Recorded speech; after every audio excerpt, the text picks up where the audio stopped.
Good morning. Welcome to pre-market report by Inside Research Analytics. Nifty എന്നൊരു gap down opening ആണ് നമ്മൾ ഇന്ന് കാണുന്നത്. സ്പെസിഫിക് ലെവൽസ് നോക്കുകയാണെങ്കിൽ 24,000 ആൻഡ് 24,100 ആണ് മേജർ ലെവൽസായി സ്റ്റിൽ ആക്ട് ചെയ്യുന്നത്. ഇൻട്രാഡേ ലെവൽസായി previous day low and day high and day lows നമുക്ക് കൺസിഡർ ചെയ്യാൻ പറ്റും. റെസിസ്റ്റൻസ് ആയി 24,400 ആൻഡ് 24,500 ആയി നമ്മൾ എക്സ്പെക്ട് ചെയ്യുന്നു. ബാങ്ക് നിഫ്റ്റി നോക്കുകയാണെങ്കിൽ സ്റ്റിൽ 57,000 56,800 ആണ് മേജർ സപ്പോർട്ട് ലെവൽസായി ആക്ട് ചെയ്യുന്നത്. ഇൻട്രാഡേ ലെവൽസ് സ്പെസിഫിക് ആയിട്ട് നമുക്ക് പ്രീവിയസ് ഡേ ലോ കൺസിഡർ ചെയ്യാൻ കഴിയുന്നതാണ്.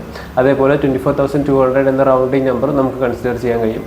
ക്രൂഡ് ഓയിൽ നോക്കുകയാണെങ്കിൽ കറൻറ്റ്ലി ഒരു ലോവർ റേറ്റിലാണ് ട്രേഡ് ചെയ്യുന്നത്. പക്ഷേ ഡേ ടു ഡേ ബേസിസ് നോക്കുകയാണെങ്കിൽ ഇന്നൊരു കറൻറ്റ്ലി സ്ലൈറ്റ് ഹയർ റേറ്റിലാണ് ട്രേഡ് ചെയ്യുന്നത്. 85.42 എന്ന റേറ്റിലാണ് കറൻറ്റ്ലി ട്രേഡ് ചെയ്യുന്നത്.